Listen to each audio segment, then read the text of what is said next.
राधे राधे दोस्तों, हैप्पी कृष्ण जन्माष्टमी। ये मेरा जन्माष्टमी के दिन का व्लॉग है। सुबह उठ के सबसे पहले घर की सफाई की, फिर नहाया और उसके बाद मैंने ये वाला कुर्ता डाल लिया है। आज मैंने गुत बना के चोटी भी करी है। कैसी लग रही हूँ? सुबह से ही मैंने ये कुर्ता डाला है ताकि सारा दिन मुझे एक पॉजिटिव फील आए। और उसके बाद सारे भगवान जी को मैंने निकाल के उनको नींबू वाले पानी में डाल के रख दिया था। ये करीबन 1 डेढ़ घंटा रहे और उसके बाद देख सकते हो आप, जरा सा बस नींबू लगाने से ही इतनी चमक आ गई है हमारे सभी भगवान जी में। कोई रगड़ना नहीं पड़ा, ज़्यादा मेहनत नहीं करनी पड़ी, कुछ नहीं करना पड़ा, क्योंकि इनको रगड़ने में हमको भी दर्द होता है। इसलिए बस हल्का सा बस इसमें नींबू लगा दीजिएगा और एकदम चमक जाएंगे। आप पीताम्बरी लगाएं या कुछ भी लगाएंगे, उसमें थोड़ा सा आपको हाथ लगाना ही पड़ेगा, रगड़ना पड़ेगा, बट इसमें इतना कुछ नहीं करना पड़ा था। और ये जो बर्तन है वो भी बहुत ही अच्छे से चमक गए थे। तो ये बहुत ही अच्छा तरीका है। आप कुछ देर पहले आप इनको नींबू के पानी में या खटाई के पानी में डाल दीजिए थोड़ी देर के लिए, उसके बाद इनको धुल के रख दीजिए, एकदम चमकते रहेंगे। आप ये वीक में एक बार कर सकते हैं, जिससे आपके घर भगवान, मंदिर के जो भगवान है वो हमेशा इसी तरीके चमकते रहेंगे जैसे आप आज ही इनको लेकर आए हो अपने घर में। तो यहाँ पे मेरे सारे भगवान जी बहुत अच्छे से धुल गए। अच्छा, मैं आपको बता दूं कि जन्माष्टमी मेरा फेवरेट त्यौहार है, क्योंकि मैं बहुत उत्साहित रहती हूँ पहले से ही कि मुझे ये लेना है, मुझे ऐसा सजाना है, मुझे ये करना है। और इस बार की कृष्ण जन्माष्टमी में चाहकर भी बहुत कुछ नहीं कर पाई हूँ मैं, लेकिन हाँ फिर भी बहुत कुछ करने की कोशिश की है। आगे वीडियो को पूरा देखना, आपको सब कुछ दिखेगा कि मैंने आज कितने एफर्ट डाले हैं बहुत अच्छा करने के लिए। क्योंकि इस बार की कृष्ण जन्माष्टमी मतलब सोच सोच के कर रहे थे कि ये लूँ वो ना लूँ, वो लूँ ये ना लूँ, इस तरीके से। यहाँ पे सारे भगवान जी भी धुल गए हैं, उनके बर्तन भी बढ़िया से साफ़ हो गए हैं। अब मैं लेके जाकर इनको मंदिर में रखूँगी, थोड़ा ये ड्राई हो जाएंगे, मतलब सूख जाएंगे, फिर इनको अच्छे से साफ़ टॉवल से पोंछ के इनको लगाएंगे। उससे पहले मुझे प्रसाद भी सब बना के तैयार करना था। खाना वगैरह मैं बना चुकी हूँ, वो मैंने आपको नहीं दिखाया है वीडियो में। तो मैं प्रसाद के लिए जो भी चीज़ें बनाऊँगी वो दिखाती हूँ। जब तक मैं ये सारा काम कर रही थी तब तक मेरे हस्बैंड ने सारी मेवाएं काट दी थी। आप देख सकते हो ये सारे ड्राई फ्रूट हैं जो भी प्रसाद में लगेंगे। जब हमारे यहाँ कोई भी बेबी होता है तो गुड़ का पाक बनता है। उसी तरीके से कृष्ण जन्माष्टमी में कान्हा का जन्म होता है तो हम लोग गुड़ का पाक घर पे बनाते हैं। कान्हा को माखन बहुत प्रिय था, इसलिए मैंने ताज़ा ताज़ा माखन भी निकाला है और उनको मटकी में मैं माखन भर के उनके सामने रखूँगी। तो ऐसा कुछ सोच के रखा है, लास्ट में दिखाऊंगी मैं किस तरीके से उनकी थाली सजाई है। यहाँ पे मैंने माखन भी निकाल लिया है। अब मैं क्या करूँगी कि गुड़ का पाक बनाना है सबसे पहले, क्योंकि उसमें टाइम लगेगा। तो मैंने शुद्ध देसी घी लिया है और उससे पहले मैंने खीर चढ़ा दी थी बनने के लिए, क्योंकि मैं खीर भी लगाती हूँ भोग में। तो ये सारी चीज़ें बनाकर मैं रख दूँगी और फ्रिज में रख दूँगी फिर खीर, ताकि ठंडी हो जाए, शाम को काम आएगी यही सब चीज़ें। तो मैंने यहाँ पे एक तरफ खीर बना ली है और एक तरफ मैं गुड़ पाक बनाने की तैयारी कर रही हूँ। तो ये साफ़ सुथरा घी जो मैं घर में बनाकर अलग रख देती हूँ वो वाला है, और इसी से मैं थोड़ा सा घी डालूंगी पहले। और सबसे पहले सारे ड्राई फ्रूट है वो भून के तैयार कर लूँगी। ड्राई फ्रूट भूनने वाला जो क्लिप है वो मिस हो गया है, क्योंकि वो इससे कैमरा ऑन ही नहीं हुआ था, भूल गई थी मैं। तो सारे ड्राई फ्रूट है वो निकाल लिए हैं भून कर। और उसके बाद जो पुस्ता होता है वो लास्ट में घी में डाला जाता है, जिससे वो निकालना नहीं होता है। और उसके बाद मैंने पुस्ता भी डाल दिया था, और साथ ही साथ जो मखाने जो मैंने मशीन से चॉप किए थे ना, मतलब इन्होंने चॉप किए थे, वो वाले ज़्यादा महीन हो गए इसलिए उसको निकालना पड़ा, थोड़ा पुस्ता भी बाहर निकल आया था। और उधर मैं खीर में चीनी वगैरह है वो डाल चुकी हूँ। खीर है वो ऑलमोस्ट बनने ही वाली है। इलायची भी डाल दी है। और यहाँ पे मैंने सारे जो मेवे हैं वो पाग लिए हैं, मतलब पाग नहीं लिए, उनको मैंने फ्राई कर लिया है, भून लिया है घी में। और ये निकाल लाई हूँ मैं, गुड़ फ्रिज में रखा था। अब मैं बचे हुए जो घी में पुस्ता डाला है उसी में ये मैं गुड़ डाल दूंगी। ये ड्राई, थोड़े से ड्राई मखान वो हैं बादाम, उनको भी भून लूँगी और उसके बाद ये गुड़ है वो डाल दूंगी। और गुड़ को इतना पकाएंगे एकदम बहने लगे, एकदम पक जाए, झाग साफ छोड़ने लगे। अगर घी कम लगे तो थोड़ा घी भी डाल दीजिएगा। और इसको खूब सारा भूनना है। मेरे जो ड्राई फ्रूट हैं वो आधे भुने हैं, क्योंकि आधे मुझे पंजीरी और पंचामृत में भी डालने हैं इसलिए। तो यहाँ पे गुड़ अच्छे से मेल्ट हो चुका है। अब इस गीले गुड़ में क्या करेंगे, जो ये ड्राई फ्रूट जितने भी भून के मैंने रखे हैं वो सारे सारे इसमें डालेंगे। बट उससे पहले मैं इसमें बूरा शक्कर है वो थोड़ी डालती हूँ। बूरा शक्कर डालने से थोड़ा सा क्रिस्पी हो जाते हैं, क्रंची से आने आता है जब खाएंगे आप। ये ज़रूर डालना, ऑप्शनल है, आप डाल भी सकते हो नहीं भी, लेकिन डालेंगे तो बहुत अच्छा टेस्ट आएगा। उसके बाद इसको मिक्स करने के बाद सारे ड्राई फ्रूट डाल देना है और इसको अच्छे से मिक्स कर लेना है। एक तो ये थाली है जिसमें मैंने ड्राई फ्रूट रखे थे निकाल के, ये तो ऑलरेडी घी से ग्रीस है तो इसको ग्रीस करने की ज़रूरत नहीं है। तो आधा बैटर मैं इसमें डाल दूंगी, आधा एक थाली को और ग्रीस करूंगी उसमें डाल दूंगी। आप चाहो तो आपके पास गहरी थाली हो तो उसमें पूरा एक साथ बैटर डाल दीजिए, तो मोटी मोटी पीसेस कट के आएंगी। मेरी थोड़ी सी पतली पीसेस कटे थे और कुछ टूट भी गए थे। और गाइस गुड़ गुड़ का फ़र्क होता है, इस बार का जो गुड़ है हमारे पास वो थोड़ा सा बसा है, बहुत जल्दी टूट रहा था वो। इसको डालने में थोड़ा रिक्स है, मतलब धीरे धीरे डालना, अगर तुम्हारे छू गया ना तो बहुत भयंकर छाला पड़ेगा, क्योंकि बहुत गर्म रहता है ये। यहाँ पे मैं एक थाली और ग्रीस करके गुड़ पाक बना के तैयार कर ले रही हूँ। बस उसके बाद मैंने पंजीरी फटाफट से बनानी शुरू कर दी। घी लिया थोड़ा सा कढ़ाई में और उसके बाद आटा गेहूं का, और उसको भूनना शुरू किया। भूनने में काफ़ी टाइम लगता है, पंजीरी को भूना जाता है तब तक जब तक वो थोड़ी ब्राउन ना हो जाए आटा और उसमें खुशबू ना आने लगे सौंधी सौंधी, तब तक भूनना होता है। उसके बाद इसको निकाल लेंगे और ठंडा होने के लिए रखेंगे। जब ये ठंडी हो जाएगा आटा, तब उसके बाद इसमें थोड़ा सा चीनी पिसी हुई डालेंगे। मैंने चीनी को पीस लिया, आप बूरा शक्कर भी डाल सकते हो लेकिन मैं पिसी हुई चीनी डालती हूँ, वो ज़्यादा सही रहती है। बूरा शक्कर थोड़ी करकराती है। उसके बाद जो भी ड्राई फ्रूट है आप इसमें डाल सकते हैं। मैं इसमें 5 ड्राई फ्रूट डाल रही हूँ, मखाने, गरी और चिरौंजी और छुआरे और किशमिश। ये 5 ड्राई फ्रूट मैं पंचामृत में और पंजीरी दोनों में डालूंगी। उसके बाद मैं बनाऊंगी पंचामृत। ये जो है इसको हाथ से मिक्स करके इसको स्टोर कर देंगे, कैसरोल में भर के रख देंगे, शाम को काम आएगा। सब चीज़ें प्रसाद तैयार कर रही हूँ मैं। पंचामृत के लिए मैंने एक बड़ा पात्र लिया है, बंद बर्तन, उसमें मैंने कच्चा दूध डाला है सबसे पहले। जितना आपको बनाना है, मैं थोड़ा ज़्यादा ही बनाती हूँ, थोड़ा बांटने में भी काम आता है, खूब पीने में भी बहुत मज़ा आता है मुझे। तो यहाँ पे मैंने कच्चा दूध लिया है, घर का जमा हुआ दही लिया है, जितना दूध है उसका आधा मैंने दही लिया है। और उसके बाद मिक्स कर देंगे अच्छे से। फिर उसके बाद मैंने पिसी हुई चीनी डाली है और जितने भी ये 5 ड्राई फ्रूट है वो सारे इसमें मिक्स कर देंगे और चला देंगे, और ये हमारा पंचामृत बनके तैयार हो गया है। कहते हैं कि पंचामृत में 5 चीज़ें डलती हैं, वो जो 5 तरल होते हैं वो जब पूजा करते हैं, कान्हा जी को स्नान कराते हैं, घी और गंगा जल और जल और शहद इन और दूध दही, इन सारी चीज़ों से, तो वो अलग होते हैं। उन्हीं से ही पंचामृत बनके तैयार होता है। उसमें में ही तुलसी दल डाला जाता है। तुलसी दल मैंने तोड़ के रख लिए हैं, जब पूजन होगा तब मैं डालूंगी। तो यहाँ पे हमारा पंचामृत भी तैयार हो गया है। अब मंदिर सजाने चलते हैं। हे गाइस, तो मैंने कान्हा जी को अभी ये वाले वस्त्र पहनाए हैं, एकदम नए अभी निकाले हैं मैंने। मेरे पास नए ड्रेस इनकी 2-3 जोड़ी रखे हुए हैं, बट इतने ही छोटे छोटे से रखे हुए थे, इसलिए मैंने इनके लिए नई पोशाक ली है। जब रात को जब कृष्ण जन्माष्टमी होगी, मतलब जन्म होगा ना कान्हा जी का, तब वो नई वाली बड़ी बड़ी ड्रेस पहनाएंगे। फिलहाल ये मैंने आज ब्लू कलर की, जो कि मैंने कभी नहीं से, ये वाला कलर तो मैंने कभी बनाया ही नहीं कान्हा जी को, बड़े प्यारे लग रहे हैं। हरे रंग की इसके साथ में मैंने ये पगड़ी लगा दी। कैसे लग रहे हैं मेरे लाला, बताना। तो अभी मैं इनको झूले में बिठा देती हूँ। तो ये है मेरे लाला और बड़े खूबसूरत लग रहे हैं, नहा धोकर एकदम मस्त चमक रहे हैं। आज सारे भगवान जी चमक रहे हैं, देखो मेरे, बहुत अच्छे से इनको मैंने साफ़ किया था। अब मैं इनको झूले में यहाँ पे बिठा दूँगी।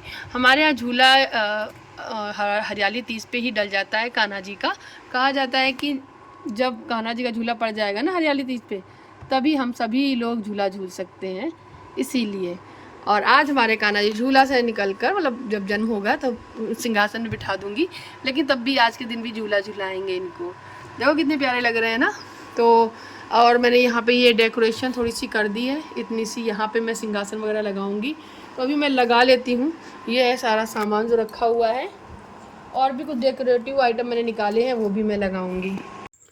जैसा कि मैंने बताया, मैं इस बार मतलब चीज़ें तो नहीं ज़्यादा ला पाई थी, लेकिन मेरे पास इतनी सारी चीज़ें इकट्ठा हो चुकी थी कि मैं अपने कान्हा जी के लिए सिंहासन तो बना ही सकती थी, उनकी झांकी है वो तैयार कर ही सकती थी। तो मैंने अपने दोनों दुपट्टे का इस्तेमाल किया, जो अक्सर सिर्फ और सिर्फ सजावट में और कान्हा जी बनने में ही इस्तेमाल आते हैं। बाकी का इनको मैंने कभी भी यूज़ नहीं किया है, एकदम नए हैं। तो मैंने इनको झांकी में इस्तेमाल कर लिया है। इधर उधर सामान पड़ा हुआ है दक्ष और आध्या की वजह से, खासकर दक्ष की वजह से। वो पूरे घर में कभी कभी झाड़ू लेके घूमता रहता है। यहाँ पे मेरे पास चार गुलदस्ते थे जो कि आर्टिफिशियल है। ये प्लांट बहुत ही खूबसूरत थे, मैंने बहुत पहले मंगाए थे, तो मैंने इनको भी डेकोरेटिव आइटम हिसाब से लगा दिए हैं। फूलों की लड़ियाँ और भी मेरे पास थी, बट इतनी सी जगह में सजाना था इसलिए मैंने इतना ही सजाया, तो इनफ है। और उसके बाद मेरे पास एक उरली है जिसमें आप पानी भर के गुलाब की पत्तियां डाल सकते हो, साथ ही साथ उस पर दीपक भी लगा सकते हो। मैंने इसको सजाया था लेकिन लास्ट मोमेंट में मैंने इसको हटा दिया था क्योंकि एक दीपक जलाने अच्छा नहीं लग रहा था, इसलिए छोटा वाला दीपक ही जलाया था। यहाँ पे मैंने ऐसे रख दिया था सजावट के तौर पे। थोड़ा सा ऊपर वाला पट्टा पीछे कर दिया है और नीचे वाला जो टेबल है वो आगे की तरफ कर दिया है। कान्हा जी का सिंहासन रख दिया है और बस इतनी सारी तैयारी करने के बाद अब बस कान्हा जी को तैयार करना है और कान्हा जी को जन्म दिलाकर इनमें बिठाना है। तो ये सारा काम हमारा होके तैयार हो गया है। मैंने सारी प्रिपरेशन कर दी है, अब बस सिर्फ और सिर्फ कान्हा के जन्म की देरी रह गई है। तो बस उसके बाद मैं चली गई थी खुद तैयार होने। तो यहाँ पे मैं पूरा मंदिर आपको दिखा देती हूँ कैसा लग रहा है। थोड़ा सा मैंने मंदिर को भी डेकोरेट किया है फूलों से, ऊपर आप देख सकते हो, और भगवान जी तो बढ़िया से चमकाई दिए थे। यहाँ पे मैं आ गई हूँ खाना बनाने, क्योंकि हमारे यहाँ भोग भी लगता है, इसीलिए हम लोग प्याज वगैरह का उस दिन नहीं बिल्कुल बनाते हैं। तो सिंपल सा सब्जी, रायता, पूरी, खीर और पापड़ और बस यही सारी चीज़ें लगती हैं, वो सारी चीज़ें लगाएंगे। और तो बाकी का पूरा प्रसाद है ही। यहाँ पे मैं तैयार हो गई थी, आपको दिखा नहीं पाई थी इसलिए मैंने रील शूट कर दी थी, वही मैंने आप लोगों को लगा के दिखा दिया है। तो यहाँ पे मैंने ये लहंगा पहन लिया था जो कि बहुत लाइट वेट है, मुझे अच्छा लगता है पूजा पाठ में पहनने के लिए, क्योंकि ये एकदम बांधनी प्रिंट है ना, इसलिए। तो मैं तैयार होने के बाद अब मैं आ गई हूँ किचन में भगवान जी की भोग की थाली लगाने, खाना जो बनाया उसकी, बाकी के भोग जो लगता है पंजीरी पंचामृत उन सब की थाली भी लगा के आध्या को दे दूंगी, तो आध्या लेकर जाएगी। तो गाइज आप देख सकते हो यहाँ पे मैंने सारी तैयारी लगा ली है। एक मटकी में माखन और मिश्री रख दिया है, तुलसी दल है, पूड़ियाँ हैं छोटी छोटी सी, प्रसाद है, मतलब पेड़े मंगाए थे वो है। और इन्होंने भी अपने सूटकेस से ड्रेस निकाल ली है, धोती मतलब कुर्ता पजामा वो पहन लिया है। दक्ष भी एक्साइटेड है, उसने भी पीले पीले रंग के कपड़े अपने पहने कान्हा जी वाले, और आध्या ने भी अपना पीला ड्रेस पहना है। आज हम चारों लोग पीले पीले बने हुए हैं और हमारे कान्हा भी आज पीले नीले बनेंगे। तो मेरा कान्हा, मेरा दक्ष पीला नीला बना है, ऐसे मेरे भगवान जी कान्हा लाला मेरे पीले नीले बन के तैयार होंगे। तो बस अब कान्हा के वस्त्र वगैरह हैं वो सब निकाल रहे हैं, इनको बता रहे इस तरीके से डिज़ाइन बना हुआ है वस्त्र में, आपको इस तरीके से पहनाना है। और सारी पूजा विस्तार दी है इन्होंने। अब कान्हा का जन्म होगा अच्छे से और फिर उसके बाद उनको सिंहासन में विराजित किया जाएगा। बोलो राधे राधे।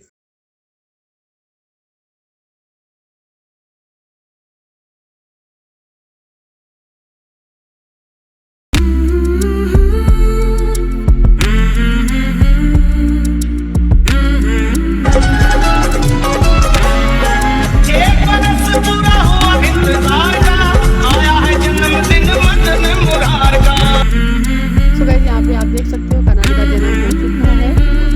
जन्म का जो छोटा सा हिस्सा होता है वो मैं दिखाती हूँ, क्योंकि कान्हा के जन्म का वीडियो नहीं बनाया जाता है तो मैंने नहीं बनाया। यहाँ पे मेरे हस्बैंड और मेरी बेटी दोनों लोग मिलके कान्हा जी को तैयार कर रहे हैं, और आद्या भी धीरे धीरे सब चीज़ें सीख रही है। मुझे बड़ा ही प्यारा लग रहा है। ऐसा लग रहा है अगले साल जब वो हरे कृष्ण जन्माष्टमी मनाऊंगी ना मैं, तब वो मेरी आद्या पूरा पूरा सजा के वही रख देगी सब कुछ।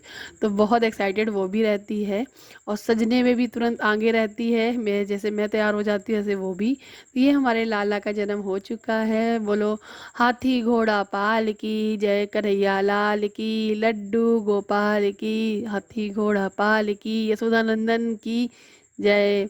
तो गाइज यहाँ हमारे कान्हा जी अपने सिंहासन पे विराज गए हैं। अब इनका भोग लगेगा, इनकी आरती होगी, हवन होगा, पूजन होगा, तो ये सारी चीज़ें होंगी। आप लोग एंजॉय करिए वीडियो को।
लग रहा है कान्हा जी को खाने का भोग।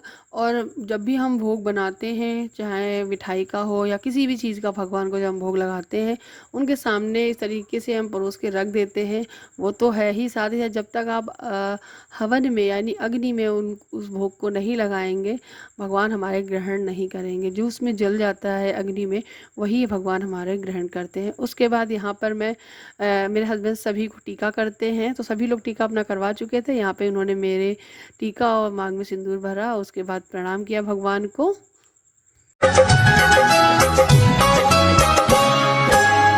एक बरस पूरा हुआ इंतजार का।